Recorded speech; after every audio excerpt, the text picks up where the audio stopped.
Welcome to POSTCAST. The Utah Jazz stunned us on opening night. They left us flabbergasted in Minneapolis. And tonight, we're bewildered. They're 3-0 against three Western Conference playoff teams, and they do it in overtime for the second straight time as the Utah Jazz win it. It's all coming up on POSTCAST. David Locke along with Ron Boone. And Ron Boone, this is just becoming more remarkable each and every night for the Utah Jazz and the way they're playing, the way they're going after it. And tonight we'll go big picture, but we got a lot of specific things to run into tonight, including Kelly Olynyk's final play, Lauri Markkanen's late play in regulation, Jordan Clarkson with a bunch of stuff, exploiting the heck out of Zion Williamson. A lot of things to talk about here. But, Ron, overall, what are you seeing with this team? How is it possible that a team that was discounted when the season started is 3-0 against three playoff teams? Well, we've talked about this during the course of the basketball games here, and all three, as a matter of fact, that the Jazz have played is the level of play that they have out there for the fight, how they don't give up. They seem to run the system and the plays to perfection because they're getting a lot of good looks. And surprisingly, there's probably some more better shooters on this team than I think that we gave them credit for.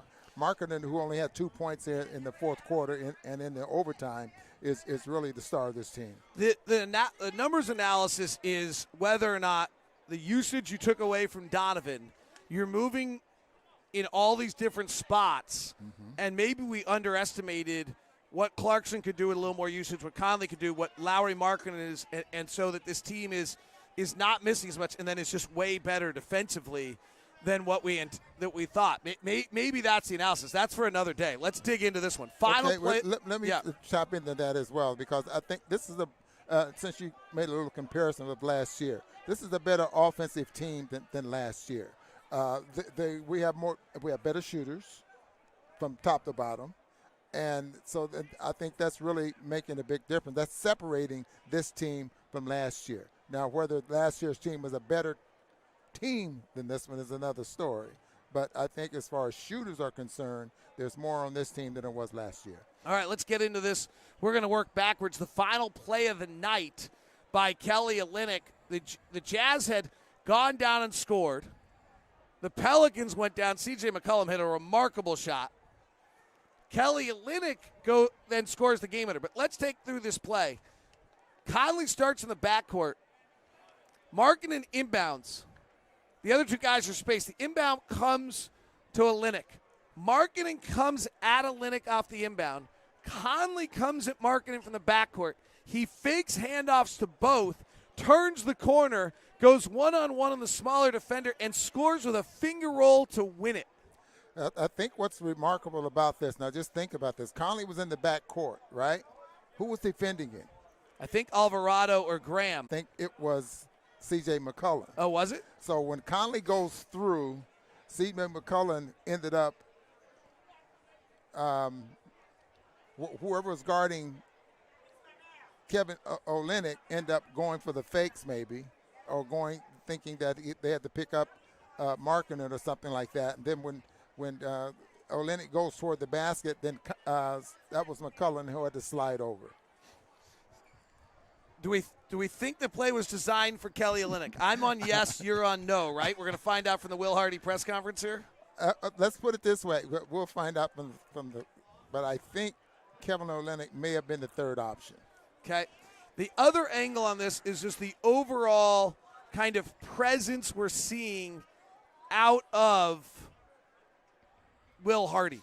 I mean, that's got to be a little bit of the story at this point. What is it that you're seeing out of Will Hardy right now in his calmness here late in games? Well, I think if you go back to listen to some of his comments and some of the things that he said about what players he's going to have on the floor at crucial times, I mean, that could change. That's what he said. It could be this, could be that type of thing.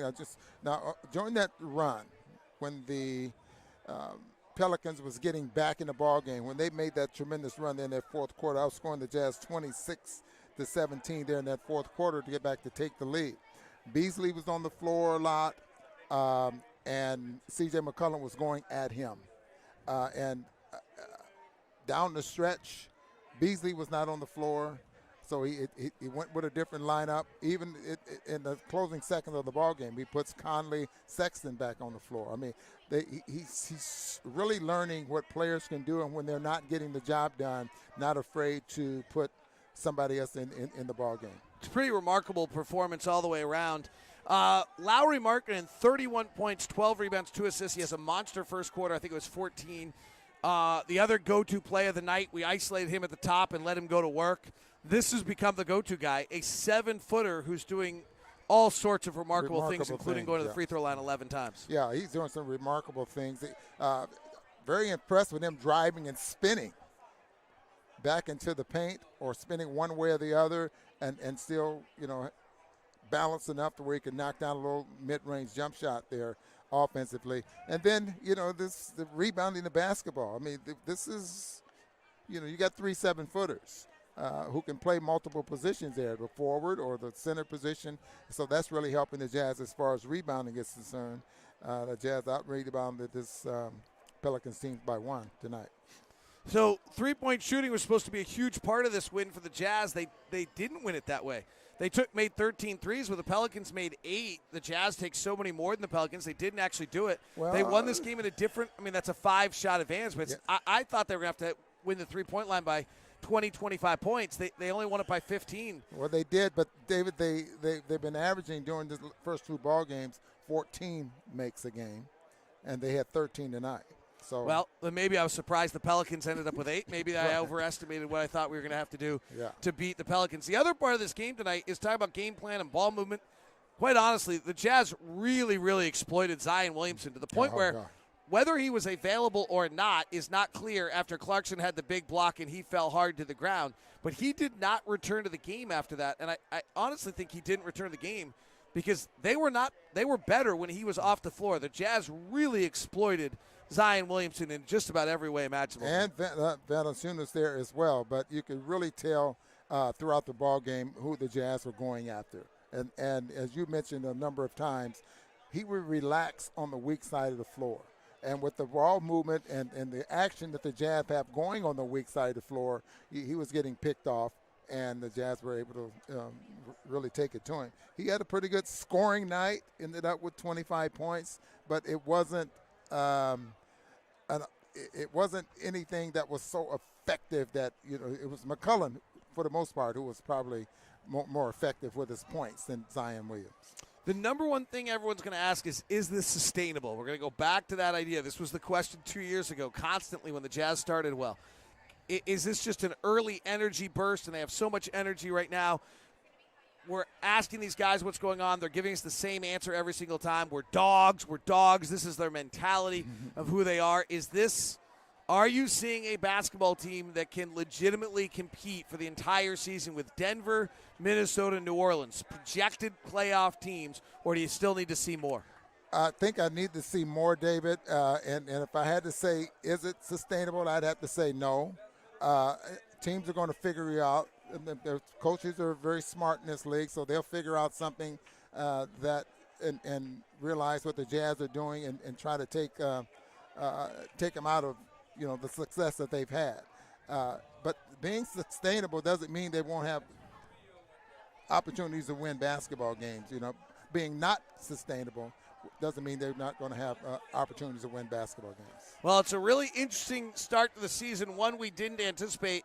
I am getting the notes over that the audio is choppy for some people. I don't know why, honestly, at this point, why that's the case. I cannot hear the choppy audio, so we'll see whether or not that's just a YouTube live thing or what happened. Hopefully it's not on the recording, and I'll be able to get a good recording up for you, so I apologize for that. Everyone's saying refresh the video, it fixes the audio, so that's a good sign because that means we're probably getting good audio I can at least throw up for you later tonight when we land in Houston. All right, Ron, we're going to do 2 stars every night. Lauri Markkanen's got to be one of them. 31 points, 12 rebounds, 2 assists, a block, and 2 steals. Who's your second star tonight? It has to be Olynyk. He was the one that won the basketball game. He ended up with 20 points. He was the second leading assist. Well, he's the third. In assists, he had 5 assists. So I would go with Kevin Olynyk.